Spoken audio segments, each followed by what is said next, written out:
Assalamu alaikum wa rahmatullahi wa barakatuh. Aujourd'hui, Inch'Allah, on est dans la 32e mosquée. On est venu finir, parce que ça fait 2 jours qu'on est ici. Et on vous emmène avec nous nettoyer les mosquées, les maisons d'Allah Azza wa Jal.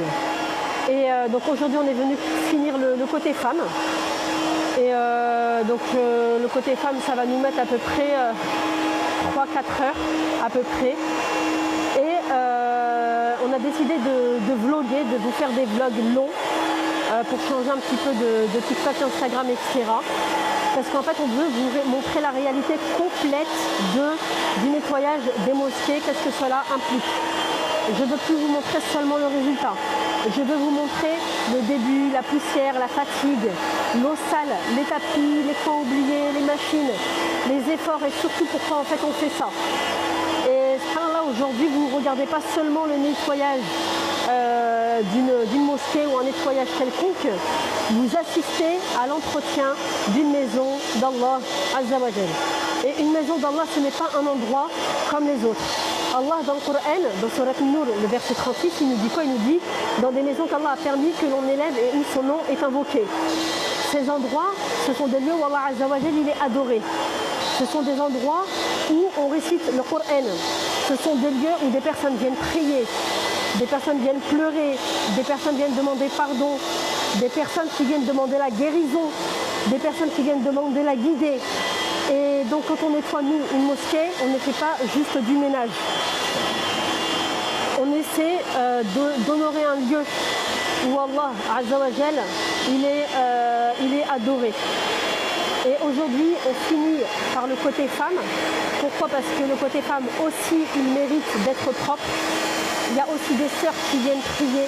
Il y a aussi des mamans qui viennent ici, des petites filles qui s'assoient, des femmes qui posent leur front ici en prosternation pour Allah Azza wa Jal. Alors regardez bien ce qu'on va faire aujourd'hui, n'hésitez pas à rester avec nous, à partager la vidéo et surtout à faire des invocations, Inch'Allah.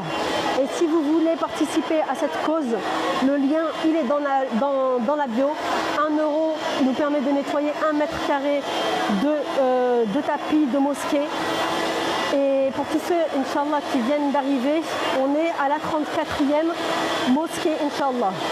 Khidmat al-Masajid, on nettoie pas seulement, on nettoie plutôt et on entretient les mosquées gratuitement, toutes les mosquées au Maroc, parce qu'on est au Maroc.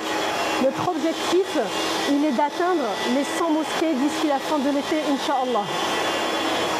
Et pour juillet et août, on prépare le tour du Maroc des mosquées pour aller nettoyer encore plus de mosquées dans les endroits les plus isolés du Maroc. Et alhamdulillah, on demande à Allah Azza wa Jal qu'il nous facilite cela. Parce que parfois en fait, ce qu'on remarque c'est que de loin, comme quand vous voyez comme ça, vous avez l'impression que le tapis il a l'air propre. Mais subhanallah, quand on commence à aspirer, quand on commence à frotter, à extraire l'eau, on découvre ce qui était caché. Et c'est exactement pour ça qu'on fait ce projet. Et subhanallah, je vais vous rappeler un petit hadith. Et c'est un hadith qui est connu de tous.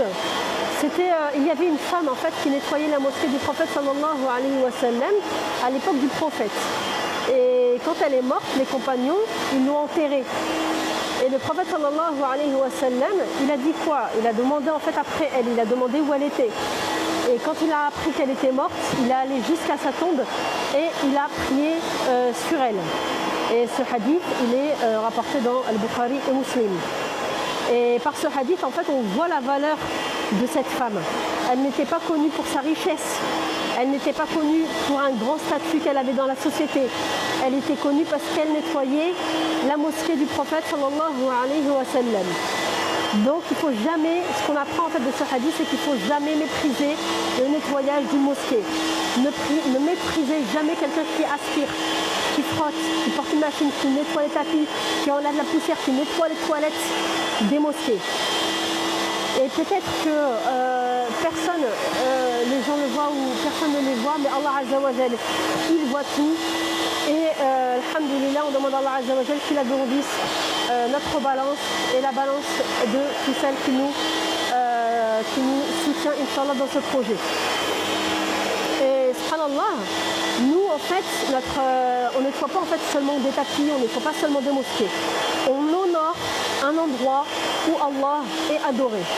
On ne fait pas ça pour les vues, on ne fait pas ça pour les applaudissements. On demande à Allah vraiment chaque jour, à chaque instant, de purifier notre intention.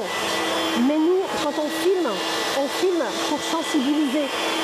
On filme également pour montrer la réalité du terrain. On filme pour que les donateurs voient où vont leur argent. On filme pour que d'autres personnes se réveillent et disent aussi, moi aussi je veux aider une mosquée, moi aussi je veux participer, moi aussi je veux faire une sadaqa jariya et je veux investir pour mon akhira.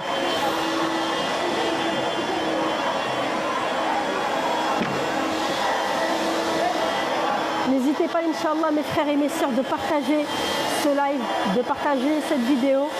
Pas pour moi, pas pour la visibilité, partagez parce que peut-être qu'une personne va tomber sur ce live, sur cette vidéo et va aider une mosquée.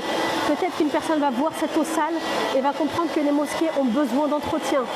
Peut-être qu'une personne va donner 1 euro. Peut-être qu'une personne va faire une doua qui va être acceptée. Peut-être qu'une personne va proposer son aide. Un simple partage peut devenir une cause d'un grand bien. Alhamdulillah.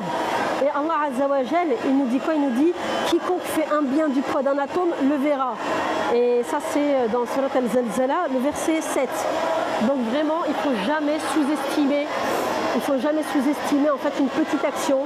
Il ne faut jamais sous-estimer un partage. Il ne faut jamais sous-estimer un commentaire. Il ne faut pas sous-estimer non plus 1 euro ou une doua. Peut-être que toi tu vas l'oublier, tu vas venir, tu vas donner, tu vas partager. On est au Maroc. On est au Maroc, dans la ville de Tétouan. Peut-être que toi tu vas venir et tu vas oublier, mais Allah Azza wa Jal, lui, il n'oublie pas. Et pour tous ceux qui demandent comment participer, le lien il est dans la bio. Le nettoyage il est gratuit pour les mosquées, mais les produits coûtent de l'argent. Les machines coûtent de l'argent. Les déplacements coûtent également de l'argent. Les coûts, l'essence également on le paye. Les réparations également on paye.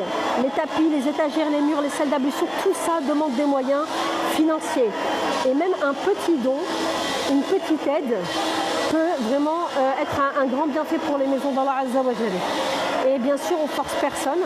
Celui qui peut donner, qu'Allah le récompense. Celui qui ne peut pas donner, qu'il partage et qu'il fasse une doua pour nous. Et subhanallah, imagine le jour du jugement dernier. Tu as fait ce don et tu as oublié ce petit don que tu as fait de 1 euro. Tu as oublié ce partage que tu as fait. Tu as oublié ces quelques euros que tu as donnés pour une mosquée. Mais Allah Azza wa Jal, lui, il ne les a pas oubliés. Peut-être qu'une femme ou un homme ou un enfant a prié sur un tapis propre grâce à toi. Peut-être qu'un enfant a appris une sourate dans une salle propre grâce à toi. Et peut-être qu'une personne a pleuré en prosternation dans une mosquée que tu as aidé à entretenir. Et subhanallah, nous on oublie. Franchement on oublie, mais Allah lui, il n'oublie pas.